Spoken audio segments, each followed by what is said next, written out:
Hi everyone, this is Marianne and welcome to my channel. I ordered another super cheap pen and this was not actually what I was looking for initially. But let me just unbox it with you on camera.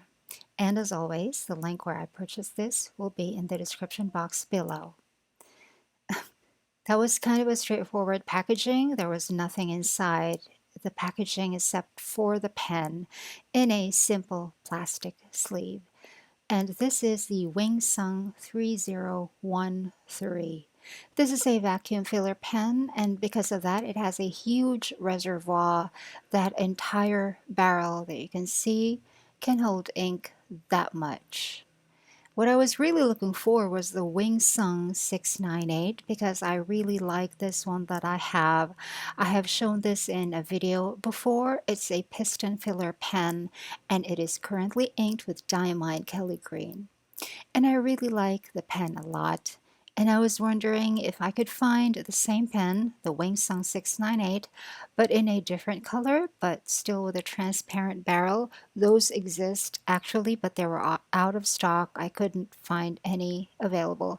So I got the Wingsung 3013 instead, which is a vacuum filler, like I said, because I thought I didn't have a vacuum filler pen yet anyway.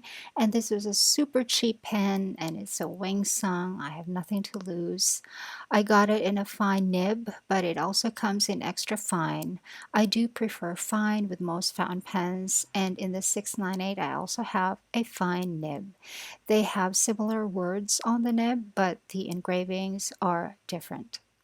And just for a fun comparison, their feeds look different as well. On the 698, we can clearly see the black fins of the feed through the clear section. But on the 3013, the section is clear, but there is a solid silver colored material instead of the usual fins. But the back of the nibs are made of a similar frosted or semi-transparent material. I think this is just plastic, but I'm not sure. On the 698, it just looks darker because there's already some ink in it, but this one has a similar material on the back of the nib compared with the 3013. And because the 3013 can hold a lot of ink, I wanted to load it with an ink I know I already like a lot, and it has to be a regular ink, no shimmer, because I don't know how to take this pen apart for cleaning out the shimmer eventually. So I decided to use Diamine Graphite, but when I opened the box, I saw that it had Sherwood Green inside. Both the graphite and the Sherwood Green actually already belong to my dad. I gave these to him a couple of years ago, but he just accidentally switched the boxes. Okay, so this is my first vacuum filler pen, so of course I had to look up how to fill this, and I found a very helpful tutorial from Goulet Pens, which I will link down below. The first step, they said, is to unscrew it here at the top and then pull out the plunger completely.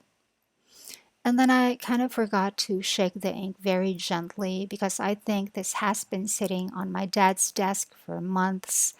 Just roll it between my hands like so, slowly. And then the next step is to submerge the entire nib of the pen into the ink and then depress the plunger completely. That is when the pen will begin to draw in ink, as you can see.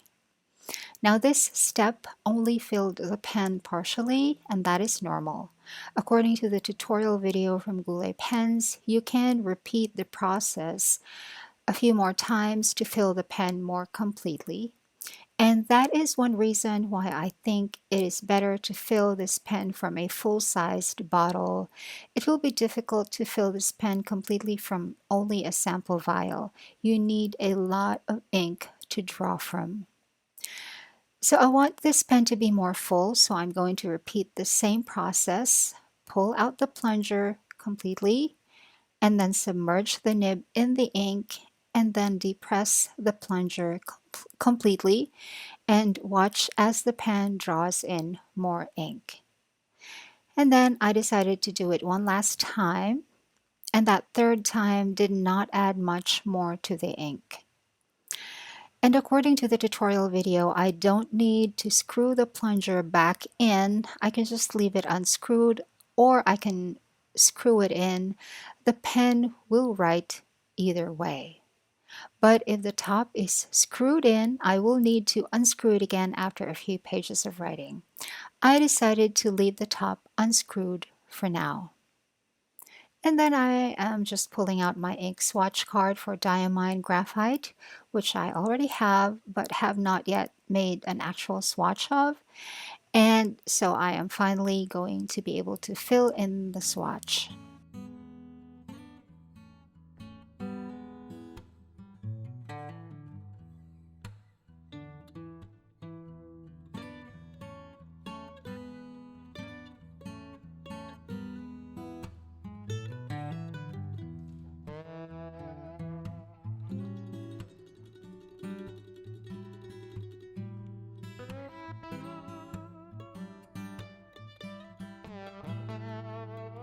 This pen writes really wet.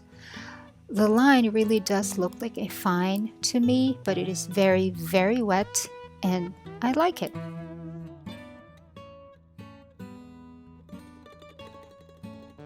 And now for the traditional swab, I'm just using a cotton swab again, although I could also have used the opposite end of my glass pen. But I have already put that pen back into storage because I am always afraid of breaking it. You can use the butt end of the glass pen to swatch inks, and I have a video about that, which I will also link down below.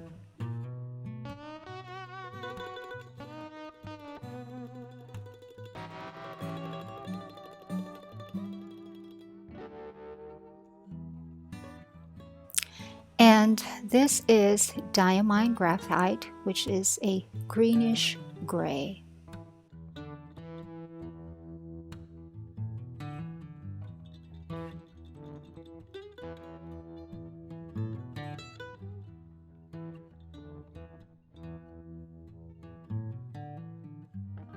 I think it looks very beautiful. Now at the back of my current bound notebook that I use for journaling, I have a few pages for doing some handwriting samples. This notebook uses Elias paper, and I do have videos about this notebook and Elias paper, which I will also link down below. And as I kept writing with the pen and the ink, I did appreciate the very wet lines, but I was waiting for shading to appear, but it's too wet for shading. Shading happens when some parts of the lines are wetter than others, so the ink dries dark on some parts and lighter on other parts. But if all of the lines are equally wet, you will get only the dark ink all throughout. No shading. So I thought maybe I just had too much flow, so I need to shut the feed by screwing the top in completely. And that's what I did.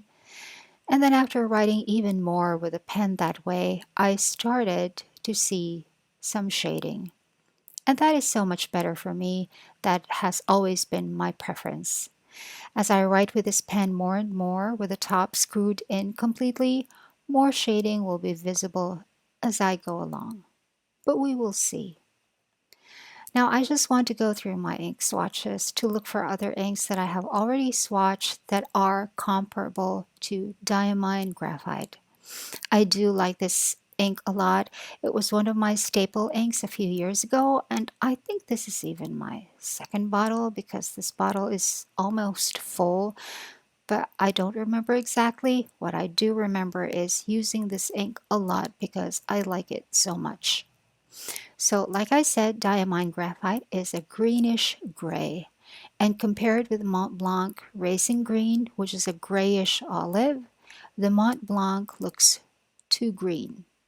Troublemaker Polar Lights, on the other hand, is a lot more gray when it comes to the base ink, although of course Polar Lights has that green shimmer and Graphite has no shimmer. Noodler's Zhivago looks almost black in comparison.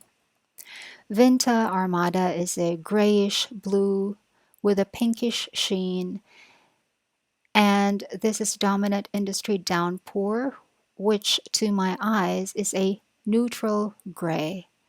Graphite definitely looks more greenish. And this is Diamine Earl Grey, which is a little purplish. So in conclusion, out of all of these grayish ink swatches that I currently have, there is nothing that is truly similar to Diamine Graphite. I'm excited to be using this Wingsung 3013. I am amazed at how much ink it can hold. I really hope it writes as well as my Wingsung 698 for the long term. And that is my video for you today. I hope you enjoyed. Thanks for watching. Bye.